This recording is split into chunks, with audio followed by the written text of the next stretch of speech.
Welcome back to the Family Ties podcast. My name is Julia, and this is my sister and co-host, Kelly Ritchie. Hi, guys. It's good to see you guys again. And for those of you who are listening, thank you for joining. Yes. We are coming to a close of the Epic 2020. It's been a year. For everybody. Yeah. It's been a crazy year, but memorable. Mm-hmm. Now, a lot of the different podcasts and like even on NPR, which I listen to NPR a lot, everybody has been focusing on all the newsworthy things that have shaped what 2020 has been. But I'm really tired of it. I'm tired of all of it. It's mostly been depressing. And I know our podcast can be a little bit of a Debbie Downer from time to time as well. So we're going to focus on the most positive things that came out of 2020 for us as individuals. Because all of us are very aware of the negative already. Yeah. We've beaten it to a pulp, the whole topic of all the negative stuff. So let's turn it around. What has gone well? What has made us happy? What has been a good turnout? So, Kelly, let's start off with your number. Hold on, but not to be a bummer. Not to be a bummer here, but as I was making my list, I struggled. I was like, this is a very short list. Well, we were supposed to come up with 5 things. Did I even come up with 5? Did you? I don't know. I guess we'll count that. You how what's on? Let me see it. Let me see what's on your list. How many you got there? Hold on. Let me look at it. Hold on, I'm checking it out.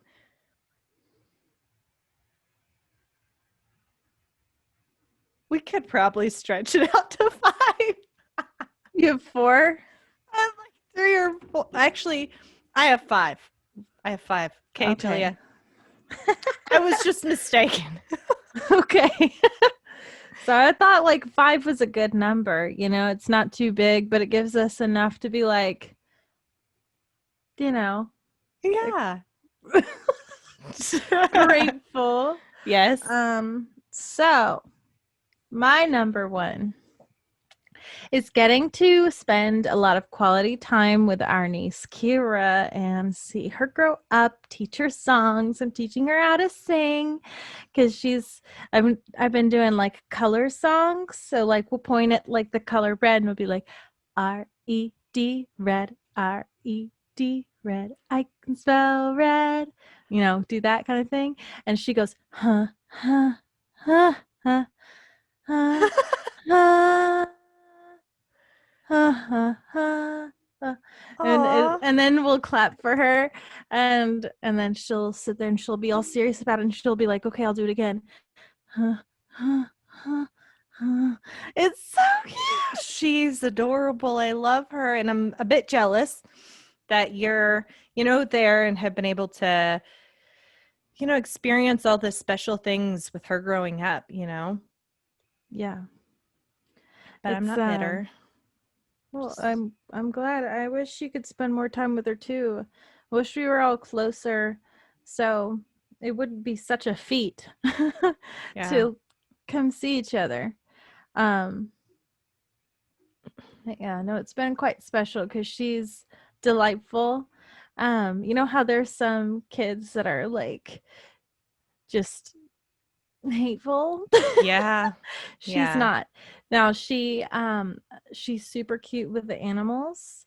She will, like, if you go, "Aw, be nice, Kira," and she'll go up to the animal, she'll lay her head on it and she'll pet them and she'll just lay her head on them and go, "Oh, it's she's so cute, babe." It's so cute. To cute nieces everywhere. Cheers with my sparkling water. Sparkling water is better than Diet Coke. What's your number 1, Kelly?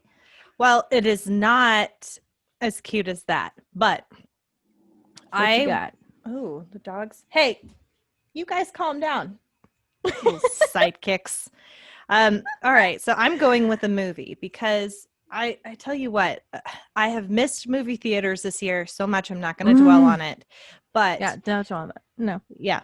I'm going to say I found a really fantastic movie, and I feel like it is really underrated, and I want to encourage everybody to watch it. So, it is called The Wolf of Snow Hollow, and Okay. it is Jim Cummings. He directed the movie I made you watch, Julia, the Thunder Road. This one is not as intense. Oh, yes. And I keep trying to tell you to watch this movie, the Wolf of Snow Hollow. I'm You will gonna laugh your watch it. ass off. You will laugh your freaking ass off. But while Rotten Tomatoes gives this movie a generous 89% on the tomato meter, I think it could have been kinder than that because I think it's really special. So I would say somewhere in the 90s. But Okay. this movie is a story of a small town police officer, wannabe sheriff, who, much like his older or his other police officer character from Thunder Road, who is suffering from alcoholism, unchecked rage, and anger issues. So there's that parallel there where it's a very similar kind of character, but it's in a totally different vein. They're not related in any way. But so his character not only feels but wallows in his losses in life, his broken family, his lackluster career, crushing failure. And he does this in a very self-destructive manner. And the audience kind of has to wonder if he's the hero of the story or the villain. He's put under even more pressure when dead women's bodies start cropping up every full moon. And the town believes it to be a werewolf. And our hero is the only one adamantly pushing back against that notion that a mythical creature is behind the killings, insisting that it's a man, no matter what the evidence suggests. So is he right? Is he wrong? I'm not going to tell you. But it's not as uncomfortably raw and sad as Thunder Road was, even though Thunder Road was funny in and of It was itself. fantastic, but it was so it was like a clear just character study. Yes. And it felt real, and that's why it felt so uncomfortable, because it felt like you were just witnessing something happening and someone falling apart, and you're just like helpless, and you're just like, oh, this is a train wreck. Yeah. But it was great, but it was very uncomfortable. Like I felt very uncomfortable, as if like I was in that moment and I was like, oh. Yeah. I mean, this movie, The Wolf of Snow Hollow, plays along similar themes of like the police behaving badly, a man who is on the brink of a total breakdown, and his battle with himself and alcoholism. I found this movie very clever. So I love Cummings' dialogue and how it's written and performed. It's like the sheer amount of brilliant comedic timing by like every actor playing opposite him in both of these movies is really impeccable. So if we were clued into the fact that this was a Black comedy, we would see it played out very seriously, like a drama or a thriller. So everybody plays their parts not to be funny. It's like they're taking it so seriously, and that's what makes it really even funnier. So Nice. there's scenes where there's like utter chaos and everyone's shouting and talking, but everybody is like, it's time to such perfection. It comes across even funnier than if it had been played on their parts with like clear comedic intent. So I think he gets it so right how they can play it to really push that aspect of it. Because everybody is so serious and you just are laughing at the idiocy of everyone, and it's so great. But I think what really makes Cummings super special and somebody to watch out for, guys, because this is like his second feature film, and I mean, just astounding. He's super great, but I think he's a master at showing his audience a flawed character who's a slave to their emotions and rage and self-pity in a way that's like both believable, uncomfortable, raw, empathetic, yet funny at the same time. But I did find one thing that kind of may clue you in, Julia, as to where he gets his inspiration. But he specifically goes to Reddit, and he said Reddit and specifically Public Freakout, a depository from everything from uncomfortable Trump clips to joyous dance videos, but best known for capturing pedestrianism at its worst. So the subreddit is full of videos of people yelling at fast food workers and random strangers, and then more recently became a home for clips of indignant assholes who refuse to wear masks in public spaces. So Cummings watches that for his inspiration, and he said the allure of Public Freakout is that you're getting into a window into like what's probably the most dramatic moment in someone's life. These videos aren't an accurate reflection of the real world, but they do make for great entertainment. It's like watching a Safdie Brothers movie on a cell phone. Most of the time we just see people coasting along, but it's interesting to watch somebody going through hell and see what comes out of it. So I think it's That's very interesting. I like Yeah. it. Yeah. So it's not necessarily him trying to make this statement about, the police or, Right. He's not trying to create a dialogue on social issues. It's more of like a true character observation. Yes, absolutely. So I hope you watch it, Julia. I think you'll enjoy it more. And I think it's intensely funny. Like there's scenes where like they're looking at evidence and everybody is like, it's clearly an animal. And he's like, it can't be. But I'm not going to say where it goes either way, but I think you should give it a shot. Okay. I will. Yeah. I will. Yeah. A 93 on the Kelley-o-meter. A 93 on the Kelley-o-meter. Okay. Mhm. Okay. What about you? What's your second? We need to hold on real quick. Yeah. Since, we talk about movies and shows and stuff quite often, like what we like and what we're watching and stuff, we need to create a Kelley-o-meter symbol to go along with each one that ever pops up on the summary. Rate it. I thought that was about whole do yourself a favor, because that's my other thing. Right, but like have a Kelley-o-meter that shows the percentage to put along next to the name of the movie or show. Can I throw out a really obscure reference that I think only you and people from our family might get? So sorry, everybody. I consider myself the Barefoot Executive. Do you know what I'm? The Barefoot Executive, the monkey, and the Kurt Russell? Yes! The old Disney live action. I am the chimp. There's an old Disney live action classic. I mean, we've all like you know of Herbie and like the Ugly Dachshund, stuff like that. This is something else entirely. Kurt Russell, back when he was a little cutie patootie, plays this guy who wants he wants to become a TV executive. So he's just kind of an intern, but he stumbles upon, like, I'm not even going to the backstory, but he ends up watching this chimp, and they're watching TV together, and the chimp just knows, he keeps changing the channel to all the shows that are like the best. And Kurt Russell didn't get it at first, but like then he looked at the ratings the next morning and the chimp was right every single time. That's me. I'm the Barefoot Executive. That's so cute. Thank you. Go watch it. It's funny. Oh, Kelly, that's so cute. Thanks. Yeah. That's so delightful. That's the next best thing to come out of 2020.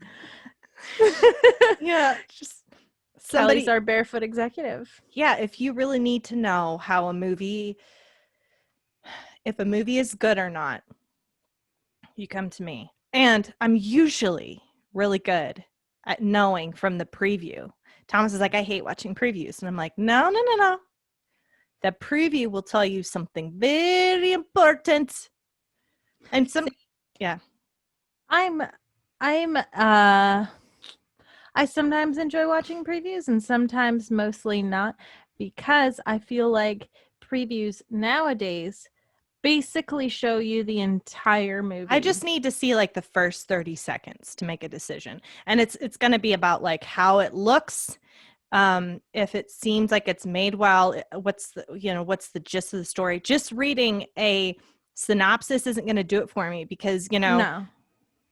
You could have a great synopsis and it's like a Hallmark movie and it's total crap. So It's not necessarily about the idea of the movie. I just need to get a little, kind of like when you are on Netflix and Netflix kind of gives you that little first glimpse, and it'll automatically start playing like a little preview of it. That's all I need to know. That's all I need to see. Yeah. Nice. Nice, Kelley. So, I'm gonna add another one, okay, that we didn't talk about before. Another one. Another one. And then we can both share the one that we are agreeing on. Okay, so we'll keep the numbers even. Yeah. Okay. TV show, The Queen's Gambit on Netflix. Yay. It was so good, and I love Anya Taylor-Joy. I do too. She is great. She's the one who I had said originally should have been cast in Neon Demon instead of Elle Fanning. I could have seen that as going way better, for sure. I think she has, like, she's old enough to play it. We all see Elle Fanning as this precious American sweetheart, and I think the material was just too hardcore, too edgy. Too edgy for Elle Fanning to pull off. I love Elle Fanning. And I mean, I enjoyed the Neon Demon for what it was. I enjoyed the imagery. And I enjoyed Elle Fanning, but could it have been better? I think he was holding himself back because of her public persona and her age. Yeah, I think he had to really rein himself in. And as a director, I mean, his movies, I think, are usually you either love them or hate them. This one I felt slightly indifferent towards, and that I still haven't really fully grasped. It was just beautiful to watch. Yeah. I loved just the imagery. It was just stunning to watch. Mm-hmm. But anyway, Queen's Gambit. Yeah. So solid. good. I love how, like, not only the era, but how you really see this character growth, and her character really goes through some serious challenges that like substance abuse. It's a real thing, and she was dealing with that from a child up into adulthood, and you see her like really have to, it comes to a head, and she really has to deal with it. But then you don't see her get successful because of a man. She has these male characters in the show that are supporting her, but her turnaround is really because of her hard work and her focus to try to get better, which I appreciate being shown, because a lot of times there's always a savior, you know. How'd you feel about seeing Dudley Dursley in that? He's charming. Yeah. He's delightful. I think he's delightful. I was so excited because it's like, how's he going to pull this off? Because he's played one of the most unlikable characters in like history, I think, for our generation, and just to see him so charming and so nice. I don't know. Like, I think that was a little highlight for me. Yeah, he's delightful. He was also on the movie that Charlize Theron had, the dark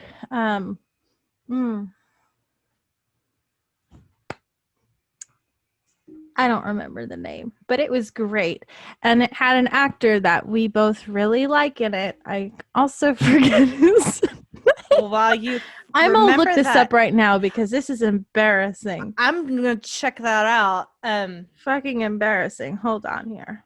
But while she looks, the one thing I think is good is the fact that, or really interesting, is that the historical context of substance abuse for even children. So I'm going to put this in perspective. Just remember, old Hollywood used to have like Mickey Rooney and Shirley Temple, and then like Judy Garland. You had people who, like, as child stars, they were pumped full of like uppers to perform upon like when they needed to perform, and when they needed to be energetic, they were given uppers, and then they were given the sedatives to calm them down and to pretty much control their behavior and their function.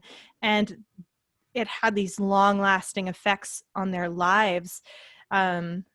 that, Yeah. especially, you know, just look at Judy Garland and how tragic that is. I think it's important to remember how the history behind And that. addiction is real.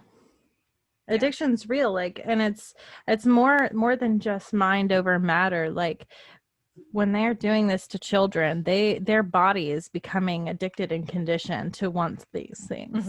And that just fucks them up for the rest of their life. Yeah. I Hold looked it on. up. It's the Breaking old- news. Go ahead, Julie. You go first. Go first, and then I'll tell you. No, go first. It's official. Sarah Mann has adopted her first dog ever in her life. She got a pet? Yes. Go, She's Sarah. never had a pet. Go, Sarah. They got Aww. Oh, look That's at it. exciting. Oh, that's so cute. Oh. Oh. Yay, Sarah. Congratulations. That is so cute. I'm telling her right now. Oh. Anyways, continue with what you're saying while I congratulate her and tell her that I made it public. That's so cute. So it's the old guard. And it's got Matthias Schoenaerts. Matthias Schoenaerts. Oh, really? Fucking fuck. Yeah. What?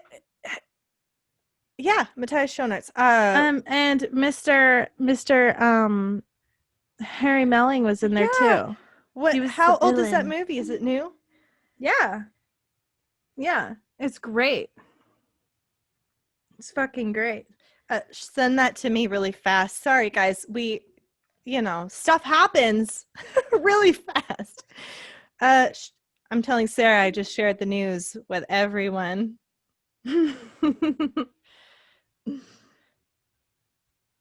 We are so happy.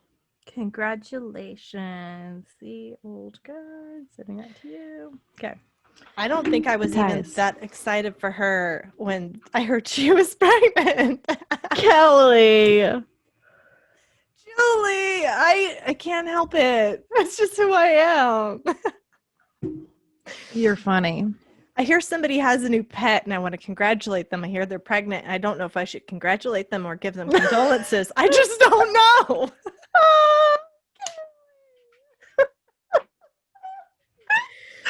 That's terrible but hilarious at the same time. That's just who Also, I am. Partly true, you know? Because Yeah. there's some people where it's like, oh, I'm so sorry. Like, is for this both a good you thing? and Are you that happy? child. Are you sad? Is it bad? Oh, God. Just waiting for you to give me a hint on how to react. Yes. Moving along. Okay. So, I had the Queen's Gambit. What's Yep. your next thing, Kelley? Well, I'll let you go into the one that we both shared since we're Okay. on the topic of entertainment. Yeah. Lovecraft Country. Yeah. All right. Yes. Wait, let's try that again. Now Yes. we know what we were trying to do. Yeah. Okay. Lovecraft Country. Yeah. You're so Yay! good. Such a good show. Holy shit. I told you so. I'm going through withdrawals still. Like, Wasn't that one of my do yourself a life. favors? Yeah. We I can thought do repeat though. Mm-hmm. Still fantastic. I miss it. And I'm excited to see what's coming next. But, if you are going through withdrawals, everybody out there, including Julia, make sure you check out the complimentary podcast that these two wonderful ladies did with it. They have reading suggestions, historical references, and they really dive deep into each episode. And it gave a whole new perspective to me as I was after watching the show. It would help me digest it and even put more context to it. So highly recommend Yeah, because it. a lot of it is very historically based and influenced. Yeah. Yes. I will do that. I will do that Yeah. before end of year. Ooh, Julia, you don't have much time there. I don't.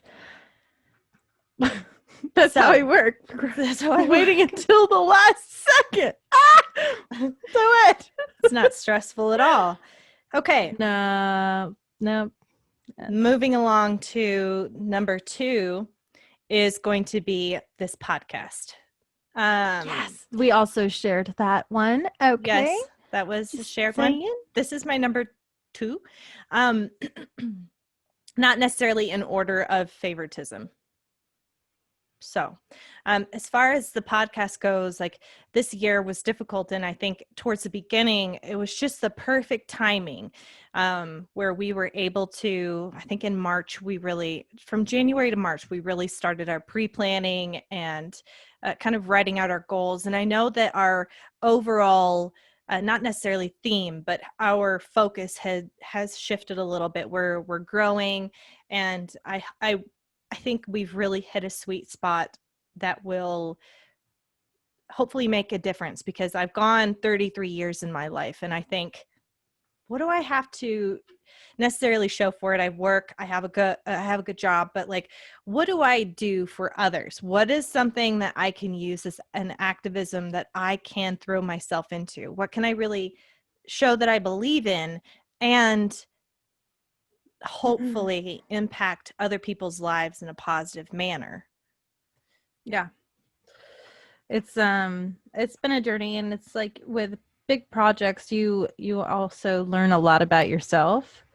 What's important to you, where your notable flaws are, whether it be procrastination, and holding back other team players. But no, it's been enlightening. Like, I've learned a lot, and basically refocused what's important, not only to me, but as sisters, a combined effort. And just the idea, like you're saying, of being able to potentially reach other people with something that we're both passionate about, and just be able to do something more than just survive. Because basically, it feels like, after reflecting on our lives, it's just basically what we're doing is maintaining, where we're just surviving, but we're not thriving, and we want to thrive and survive. But Yeah. I mean, this we year want to was the thrive. ultimate in the whole just survival. Yeah. For So everybody, yeah. to be able to say that you've accomplished something that was a goal this year, I think is monumental, even in and of itself. So I think, thank you guys for listening and for being patient while we iron out the details. But it's like a school paper you're working on. You're going to go through multiple edits. You may write that first edit and think, I like it as it is. I used to be really bad about this. I like it as it is. Why do I need to go back?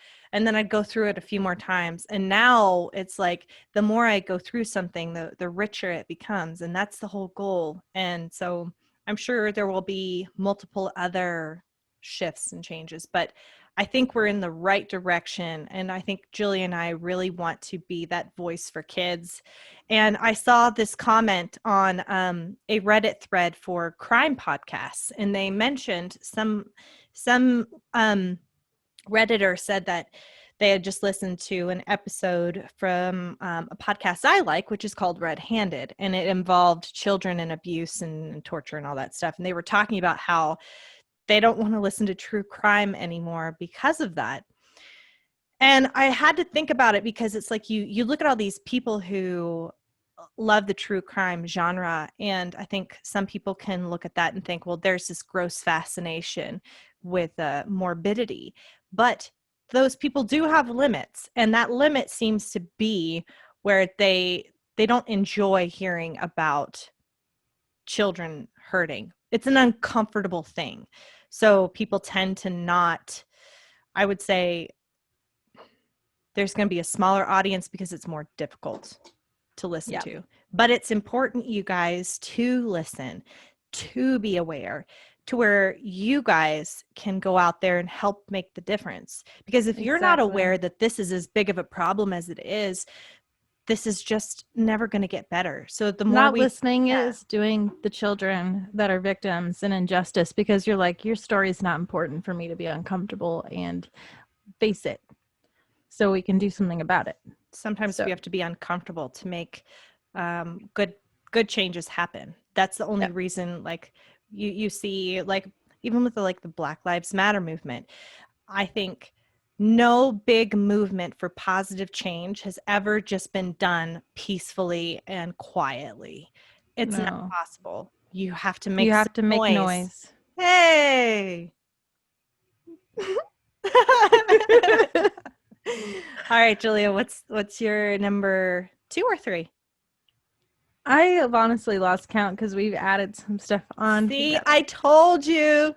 Oopsies. Okay. See, this is great. Positivity is contagious. The more you talk about it, the more you notice that you love. You're like, you know what? Actually, that reminds me. I fucking love this too. Yeah. Let's keep this going. Sorry. So, I am very relieved that the current president-elect lost the most recent election. Are the new president-elect and vice president-elect my first choice? No, but am I grateful out of what we've got right now? Yes. And I'm really excited about the idea of a first female to be, especially female of color in the office, to be like, shake things up and be like, stop this white male trend.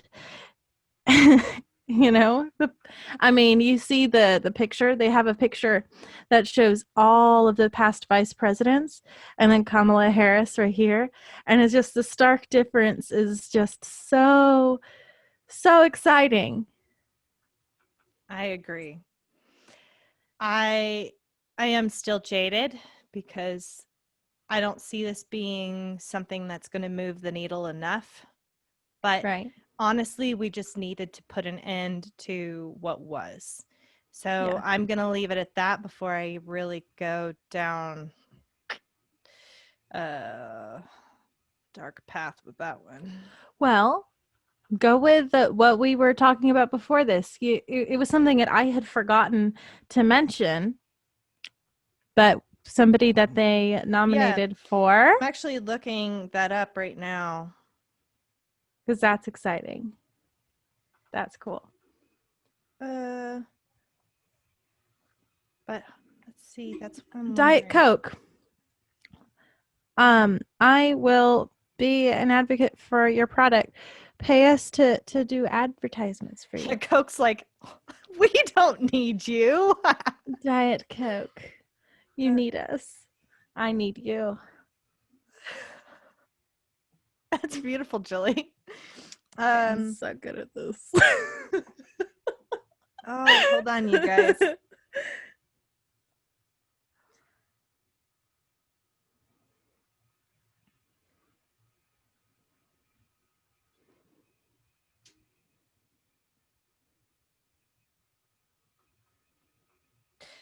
Oh, yeah.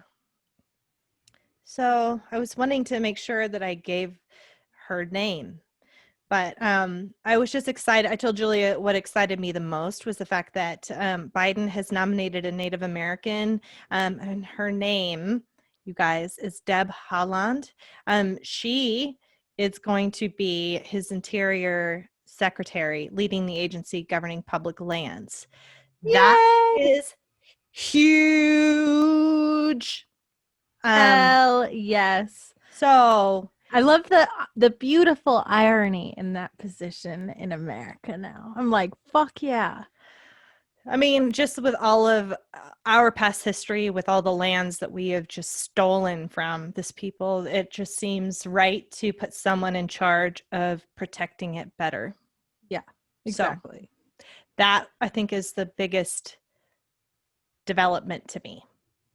Yeah. So, after this, I have, not like it'll surprise you, but pretty sure I had a conversation with a family member of ours about Indians and their perspective of them abusing the system and being lazy and being terrible to the land. Was And this person a male? potentially, I just don't want to air them out on our podcast. I'm going to text it to you. You don't even have to text. I already know. Moving along to more important people. Penny. Such a cute puppy. She's recovering from her surgery from getting spayed. And yeah, she's just been such a light of our lives this year. I got her in late January, early February as a Valentine's Day gift for Thomas. She's a little Bichon Shih Tzu mix. And her spirit, her loving spirit is so infectious that like she's never met a person or animal she doesn't like. And she just brings joy and she loves to perform and she loves to learn tricks. And so I'm going to extend that shout out to Arya and Maisie, who have made this year bearable Hell yes. because their love, their constant affection, I mean, it's undying, and I appreciate it and I love it. So, and I'm going to also include Thomas into that mix because he's been there 100%. Aww. 100%. So sweet. Thank you. Aw. So some love of 2020. Yes. Nice. So, I'd mentioned Kira first off, just because that's its own kind of joy. But I've also gotten to spend a lot of quality time with Heather and, our family here in Florida. And so that's been so nice because, sure, we keep in touch when we're apart, but there's something that's been so nice about getting to be so close. And, if you talk to her in private, she might have something different to say about being so close to me for such a long time. But my perspective, my experience has been delightful, and I'm grateful. Heather might be like, oh my God, when is she gonna live? Well, the real question is, when are you going to come here? Because, Julia, I have a job. I would like to hire you for a position. Like a job, like a nice job. Which leads into what else I'm thankful for. I was laid off. I think it was August. I was laid off in August, and I spent like a month and a half. But the day after I got laid off, I went into my roommate's place of work to kind of do an impromptu interview for a job, and they offered it to me, and everybody there seemed wonderful. I mean, the old Kelley would have just accepted it on the spot, but I wanted to check out my options and make sure that if I was going to stay there, it was going to be because that was what I really, really wanted, and that I could throw myself into it 110%. So I did searching, I looked, and I did interviews, and I turned down one or two things. And then I went back and I was like, this is looking like the place that not only do I want to work, but where I have the most potential of getting to where I would like to be. And so since starting there, I've gotten a promotion and in a very short period of time. So I'm like so lucky, so lucky to work for a place that is so collaborative and so open to positive change. And so I'm just hoping that I can meet the standard and really help move the needle in a positive way. So I'm sure you are. I'm sure you are, Kelley, and that promotion came very quickly. So that's just also a testament of how awesome you're doing. Thank you, Julie. You're biased because we're sisters. I mean, bias doesn't mean that's not true, though. There is There's some bias where it's like it's just complete bias and it's all false, but there's bias also with true facts, and that's also a true fact. So there. Facts. Listen. Thank you, Julia. Facts. What do you got? What's next for you? Okay. So the trip to Colorado, when I got to visit with you and Skylar, and I got to meet Thomas, and Jason was there, and we had a lot of fun. Jason was taking pictures. I still haven't seen any pictures that he took. Oh yeah, we need to bug Skylar for that. Yeah. I think I brought my camera, but like I don't think I did much with my camera just because it's so hard on vacations actually to get your legit camera out and travel around with it without it getting beat up. I did some pictures, but not as much as I would have liked because it's such a gorgeous place. So fucking gorgeous. You don't want to miss anything by just putting your face behind a lens. Like you want to just see it. Right. And also you guys just wanted to survive. So you had other things on your mind. You know what? I wasn't scared until we had parked and it was all over with. Okay. Because I'm very delayed. Did you watch that video I sent you of that guy driving the same trail that we stopped before we even got halfway through? No. I sent it to you in text. Literally, Julie, he's I think he's just doing his ATV or like a motorbike of some kind. He's going through, and I sent it to you guys because the guy literally goes off the cliff into the punch bowl. That's how sketch these roads are. He survived. It's fine. But, he has that body camera on. You see him. It's like, it's intense. I mean, you have to watch it. But I was like, this is where we were, guys. This is what we would have. With a Jeep. That took up a lot more space. Yeah. Just watching the video, I'm like, there's no way in hell. There is no way in hell I could have. Well, and it's not just, okay, it's enough with it being a one way, just trying to survive, just staying on the tracks, staying on track on the trail. But then you add oncoming traffic. It got worse. I don't know how those vehicles made it. And where did they stop? Where did they turn? Like, I don't know, like, what I'm missing in that whole equation, but I don't see it being humanly possible. And you'll realize that once you watch the video, you're like, what? The Jeep was terrible, like, way to get through that trail. And you can't know until you try it. But it got us far enough where we could enjoy a really, really beautiful hike. Like, the mountains are fucking gorgeous in that stream. Oh my gosh, with the nice, cold, crisp, refreshing water. I just wish we'd had more time. If we'd had more time, it would have been such a great, great day. So it was a great day. We learned stuff for the next time, but it was great. I fucking loved it. And like, I sat in that cold ass water and I felt like my body was healing, that the swelling from because my reaction to the different the elevation levels, I puff up like a balloon. And my joints hurt. My nose has expanded since I moved here. Literally. Really? Widened. It really has. I haven't noticed that, but that's a funny. But just look long and hard. It's like takes up most of my face now. Thanks, Colorado. I don't know the science. Not take up most of your face. Stop. Shush your mouth. Shush your mouth. Okay, so I think I've done 4 things I'm gonna wrap up with. What you got? Let me just make sure I'm on the right track here. Okay, Diet Coke.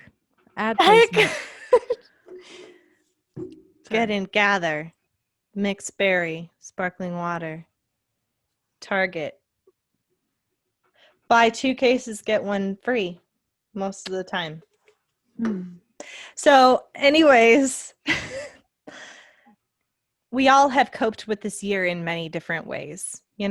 Some picked up drinking heavily. Some, just felt like they were cooped up and going crazy. But I quit drinking in early January. I may have had 5 drinks total this year. I think that's safe to say total. But I had a drink last weekend and I just was like, I didn't finish it. I just didn't have the interest. I was like, this taste is too much. So I successfully quit drinking. It was more or less as a test to myself because I had started drinking way more than I thought was okay. And I had been doing that since before my divorce. Like we just drank a lot. And so I was able to make that commitment to myself. I have not done as well on my quitting sugar. Oh, that's the real addiction. Oh my Oh God. yeah, guys, if there was a rehabilitation place, kind of like when people go to get drug free. Yes. I was I talking to somebody about this last week. I was like, I need that. Why don't they?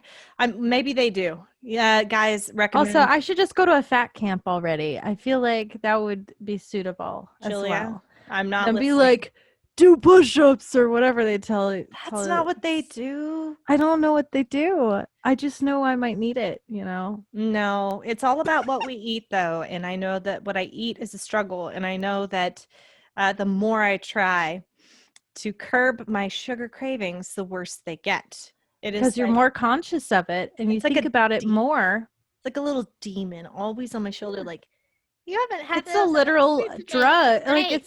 it affects you like a drug does. Yeah. Sugar does. Like, yeah. But And I've gotten better, much for you. better, but nowhere close to where I had hoped to be. I have not gotten better. I'd say it's the same. But with that being said, my coping mechanisms for the difficulties this year has been to focus on my mental health. I have been working through this booklet called Thoughts and Feelings. It's been very helpful. A lot of Headspace. Headspace is like way up there on what I credit, being able to put things in perspective and learning to meditate, as well as puzzles. I've done so many jigsaw puzzles. If anybody ever wants to give me a gift, to just give me a jigsaw puzzle because I love them. And it's a way of working through my thoughts if I'm feeling I'm either super stressed or super happy if I'm doing a puzzle. And either way, it's still going to have a good effect because if I'm super stressed, it's helping me unwind. It's helping me, like I'll listen to a podcast or a book on tape, and it helps me really to calm down the inner thoughts and focus on that task while listening. So you're focusing on the task and just taking in what you're hearing, and it takes your mind off of whatever is stressing you out. So I highly recommend it. It's always been something that I enjoy. But I would also say in that vein, you guys, that I have read quite a bit of books this year because I've been listening to books on tape. So I'll share some of those with you on our summary. Cool. Yeah. Such a good one, Kelley. Yay, puzzles. Puzzles are awesome. That gives me a great gift idea for you. A puppy? Dang, Julie, that's amazing. Whoa. Okay. Yeah. Julie, I'm just kidding. I know. I was going with it. Were you? Really? Yeah. Okay. Theatrics. Yeah. What do you have to close out our good things with? I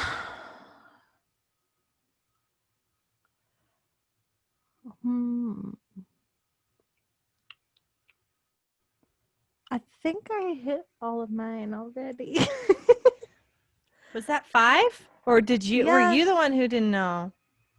No, you didn't know. I didn't did know. Kira, Trump losing the election, Lovecraft Yes. Country, Yes. our podcast, Yes. being with family here in Florida, and trip to see Colorado.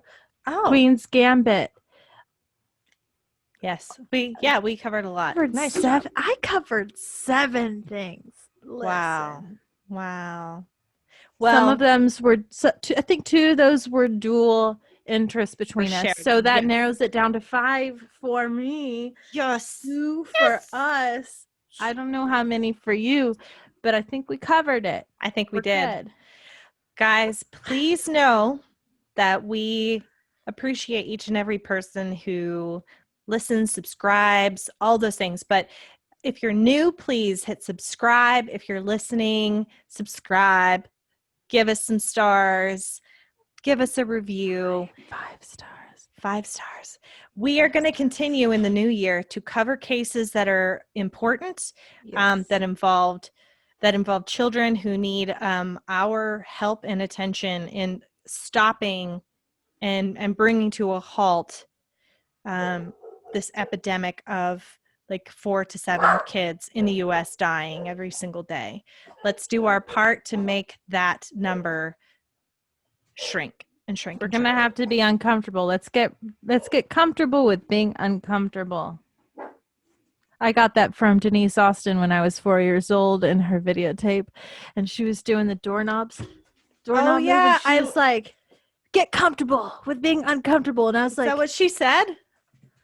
I don't remember that, but I remember that video. oh shit, no, that was Jillian Michaels. I was like, that's not what she said. I watched that like hundreds of times. You're right. I switched my fitness gurus up, but And is it Denise Richards?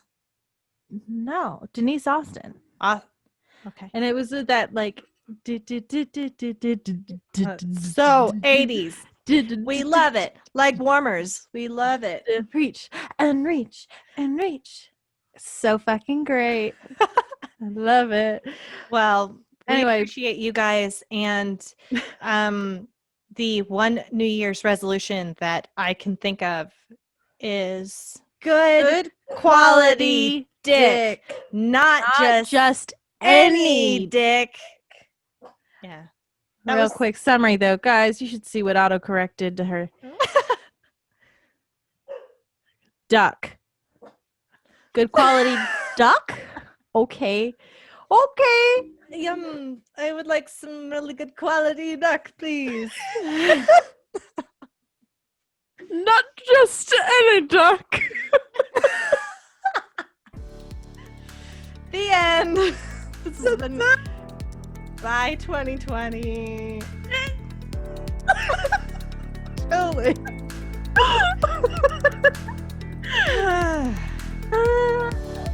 You're clever. All right, be good. Join the family. And get that quality duck. Yes. Gary, you deserve it. You deserve it. The end.